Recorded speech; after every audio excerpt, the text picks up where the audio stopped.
And today, with this vote, we are finally putting these victims and these survivors of Jeffrey Epstein and the cabal of rich, powerful elites that expands not just here in the United States of America, but to other countries as well. We're putting them last. Preach it, sister. That was Republican Congresswoman Marjorie Taylor Greene delivering a speech on the House floor today as the House voted overwhelmingly in favor of the release of the Epstein files. Now, the bill later made its way to the Senate. I'll give you the update on what the Senate decided in just a moment. But Cenk, your 2 cents? Look, I think the fact that they buckled is enormous. And once we tell you about this seminal event to begin with, then I want to talk about, wait, can we do this again and again and again, where we put pressure on corrupt politicians to do what we want instead of what their donors want? That would make this moment and this day way more historic. So let's talk about it. Definitely. What would also make my life historic is if I also get a special graphic, but instead of 2 cents, it says, Anna, the whole enchilada. Ooh, think about it. Okay, we're gonna think about it. Think about it. All right, so here are the details. Here is what happened in the House as they voted on this bill today. The House did vote overwhelmingly to pass what is now known as the Epstein Files Transparency Act. 427 House lawmakers, including 216 Republicans, voted in favor of this legislation. Clay Higgins was the sole Republican who voted no. And he did explain himself in a statement posted on X where he says that basically the way that this legislation is written is it's gonna harm people who might have their names in these files, but are actually innocent and have not engaged in any wrongdoing.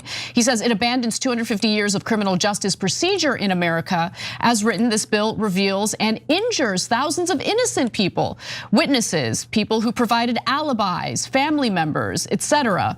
If enacted in its current form, this type of broad reveal of criminal investigative files related to a rabid media will absolutely result in innocent people being hurt. But those files would make clear what the alibis of these individuals were, right? I mean, yeah, it's always been nonsense, total junk. So like it made me think Clay Higgins, like secretly the best paid congressman from Israel, because there's no reason, this is nonsense. All the victims are obviously protected and redacted, and you're worried about the predators that. Look, we all get it, man. Bill Clinton and Bill Gates and all those guys and Republicans and right wingers might have been in his phone book, but not done anything illegal. We're not the R word. We get it, right? I gotta be honest with you. Listen, I haven't been completely black-pilled on our institutions. And what I mean by that is, I think our institutions have overall failed us, especially as they currently exist today. But I still believe in the existence of these institutions. I just think they need to be gutted and reformed, okay, top to bottom. With that in mind, with the way our judicial system works, how our criminal justice system works, and the fact that there hasn't been justice for the survivors, over 1,000 of them, is infuriating beyond belief. And so when you can't rely on your institutions in a democratic system to actually do what's right and serve the best interests of the American people, this is the next best thing, right? I mean, this is the only thing that you can demand or ask for, to actually have the raw data, the raw files, the actual information and evidence that was used in the case against Jeffrey Epstein. When you can't rely on your own government to do its job, that's when the people rise up and demand that they have access to this information. And that's exactly what happened here. I want to clarify one thing. This guy's worried about the innocent people who might be implicated through the release of these files. Well, our justice system did everyone dirty, Okay, this is a result of their failure. I just want to be very clear about that. Go ahead. Yeah, so he's not worried about the victims. The victims are definitely redacted, and a lot of them have now come out publicly. He's worried about people who are named on the list who might not have actually done it. That means, kidding aside, half kidding aside, he almost certainly knows someone on that list, or it's either a donor or a friend, etc. There's no reason on God's given earth to be the only vote against this, because you're so hung up on protecting someone who was a friend and ally of Epstein but maybe didn't do it and maybe did. Right? No, it's super clear. So look, I think we've already spent way too much time on Higgins's ridiculous excuse for why he voted against transparency in the Epstein files. But let's talk a little bit about the Senate, because there was initially reporting that the Senate was going to hold a vote on the same legislation tomorrow. In fact, Senate Majority Leader John Thune made that clear. However, they've already held their vote, and the Senate has passed the bill through unanimous consent. But the real question here, everyone, is whether or not President Trump is gonna sign the legislation. Now, just recently, he kind of did a 180. He started urging the House to vote on the legislation, to pass the legislation. But Trump be plotting. And I'm gonna give you a little insight into what his plot is. Now, first, there were some red flags, okay? Let's start with red flag number 1, which is what Trump said to a reporter aboard Air Force One. This was on November 14th, last Friday. Is there something incriminating in the files, sir? Is there something incriminating in the files, sir?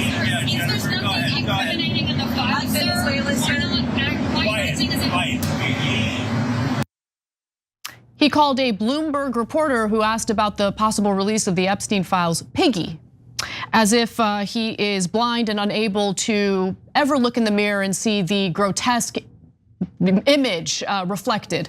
But nonetheless, he then doubled down on that. You might say, well, look, that was last Friday. He's since changed his tune on the Epstein files. Maybe he's had a come to Jesus moment. No, that's not what Trump does. He doesn't have those kinds of moments. So Vaughn Hilliard, who is the senior White House correspondent for MSNBC, basically reported today that Trump actually doubled down, saying, quote, "This reporter behaved in an inappropriate and unprofessional way towards her colleagues on the plane. If you're going to give it, you have to be able to take it." I'm sorry, what exactly did this Bloomberg reporter do that was so terrible and disrespectful to her colleagues? She asked a question that you didn't want to answer, so you decided to attack her and call her piggy instead. Like, who does that? Like, what are you, 12? Trump, yeah, that's what Trump does, yeah. So look, everybody looked past it on his own side when he was attacking just people on the left, celebrities like Rosie O'Donnell, etc. They thought it was hilarious, and he's trolling and he's making fun of people, etc. But now that he's attacked his own side so many times, only weak and foolish Republicans would want the Epstein files over and over again. Now everybody's beginning to see, including his own voters, yeah, wait a minute, she's asking you a legitimate question about a thing we care about, and now you're calling her piggy. Like, that's obviously over the top, and it's not funny. First of all, it was never funny for a lot of us, but for even the folks who thought it was funny in the beginning, even they're not amused anymore. And then, well, lastly, guys, I know we gotten used to Trump and being such a jerk, honestly, an easy way of putting it. But that's not cool. Like, forget cancel, forget everything, forget culture wars. It's just not cool. Like, to look at someone and go, ha, I'm gonna make fun of your looks when you're a journalist asking me a question. Nah, that's gross, man. And any decent person should realize that's gross. So this is a little bit of a tangent, but it's very much related to why I believe people like Trump, powerful people, and it's not just Trump. Previous presidents have engaged in what I believe is a cover-up as well. Democrats, Republicans, it doesn't matter. Trump is just less sophisticated and unable to kind of finesse the situation as previous presidents had. He's a blunt object, or he just doesn't know how to handle it and calls people names, and it makes it obvious he's engaged in a cover-up. Dropside News, this just dropped. So Jeffrey Epstein pursued Swiss Rothschild Bank to finance Israeli cyber weapons empire. Epstein on Ariane de Rothschild, quote, "It was said to me, if Ehud Barak wants to make serious money, he will have to build a relationship with me, take time so that we can truly understand one another." This is reported by Ryan Grimm and Maz Hussein for Dropsite News. Yet another connection between Epstein and the Israeli government. As we've been telling you over the last 10 days or so, since Dropsite News first broke a series of 4 stories, there's now no question that Jeffrey Epstein was working with Israel, not necessarily for Israel, but with Israel, with Ehud Barak and Israeli spy at the time who stayed at his house on multiple occasions for long stretches of a time, and they were plotting to try to get America to bomb Syria and to bomb Iran. So he's not working for American interests, and he is actively working for Israeli interests. That's in Ehud Barak's emails. It's indisputable, yet literally no one from American media is talking, in mainstream media, is talking about the obvious and overwhelming connections to Israel. And I'll tell you why. I'll tell you why our corporate media, our legacy media, refuses to cover this part of the story, which I would venture to say is just as important, if not more important, than the way they frame this whole situation. The way the mainstream media, it's interesting, they always frame the Epstein files as a partisan battle. Ooh, it's a partisan battle, so we're constantly fighting each other.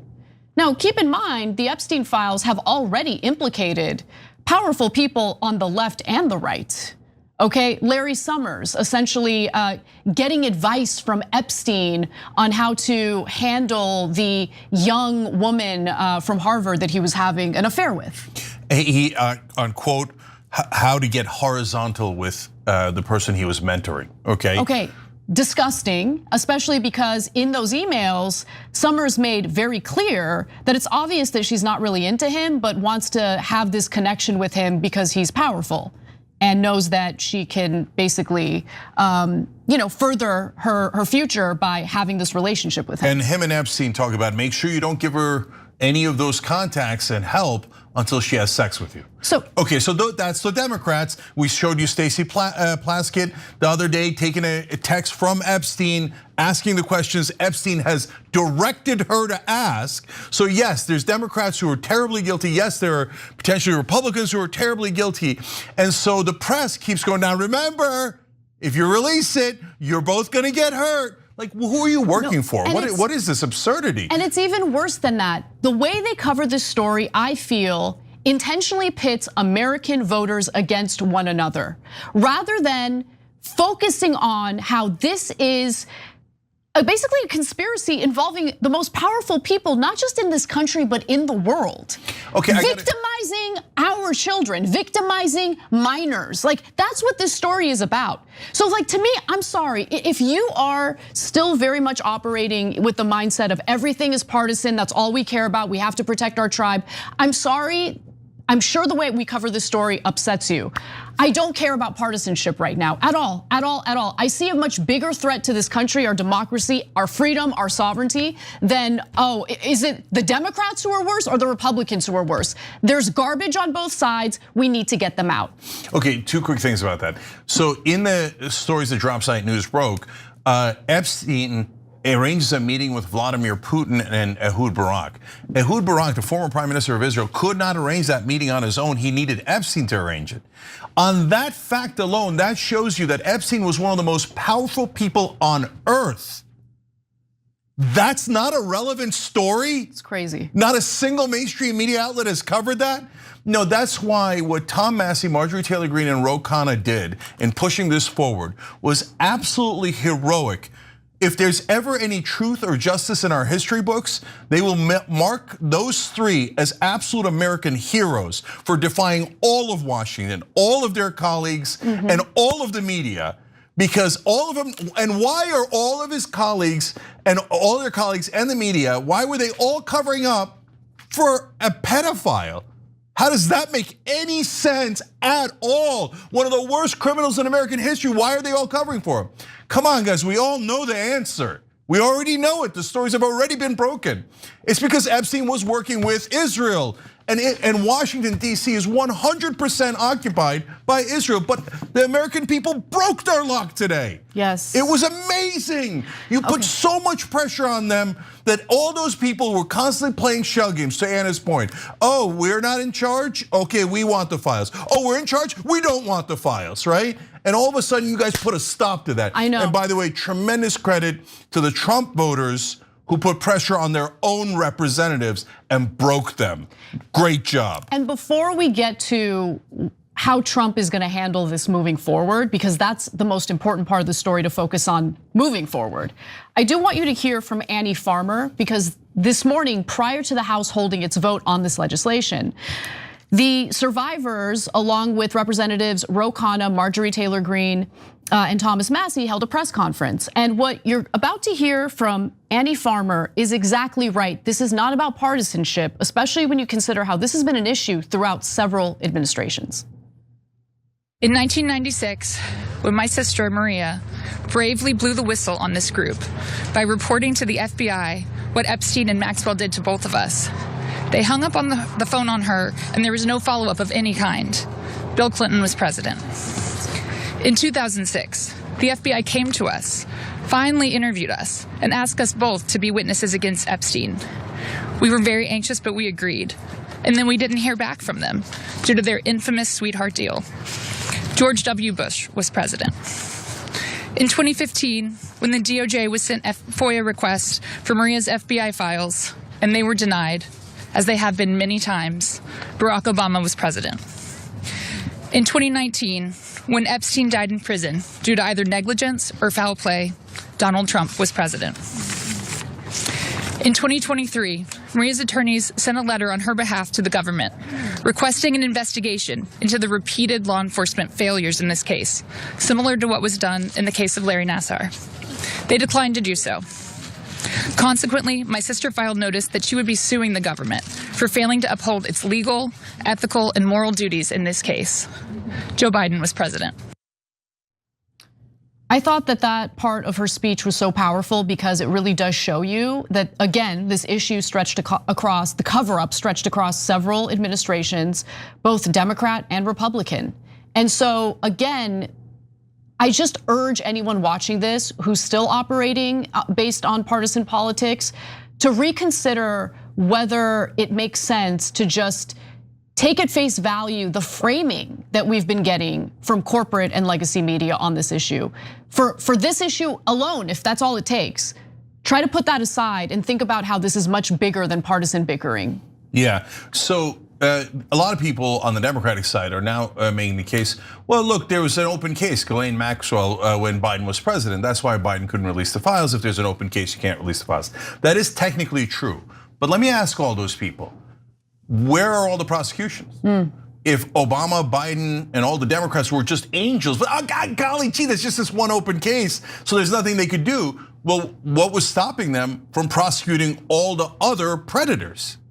They didn't prosecute a single one, they didn't open a single case, they didn't do a single thing to hold anyone accountable for those crimes. Yep. So please spare me this total and utter BS about how the Democrats would have done the right thing. Where's the prosecutions? No, they had every opportunity to do the right thing. They never took it, because this is not about Epstein. This is not about Democrats or Republicans. This is about a government actor that they are not telling you about. And if you say to me, hey, Cenk, it's not Mossad, it's the CIA, and maybe they work together, sure. But it isn't no one. It isn't Epstein and Maxwell by themselves and magically protected by both parties nonstop. And the last thing, when it comes to Republicans, Alex Acosta is the one who gave him the sweetheart deal. He's a US attorney down in Miami. He pops up later, 8 years later, as the labor secretary for Trump. Labor secretary, when he was just a US attorney, that is so random. But you gotta reward the guy who gave the sweetheart deal to the worst pedophile in American history. Who's rewarding him? Who is making these decisions and then actively hiding it from everyone else? That's the most important question. And by the way, the question that mainstream media not only will not ask when they're supposed to be journalists and reporters, but actively hides by saying, if you ask that question, you're an anti-Semite. Right? And your life should be, your career and life should be canceled for daring to ask the most obvious question there is. That's right. Every time you ring the bell below, an angel gets his wings. Totally not true, but it does keep you updated on our live shows. Every time you ring the bell below, an angel gets his wings. Totally not true, but it does keep you updated on our live shows.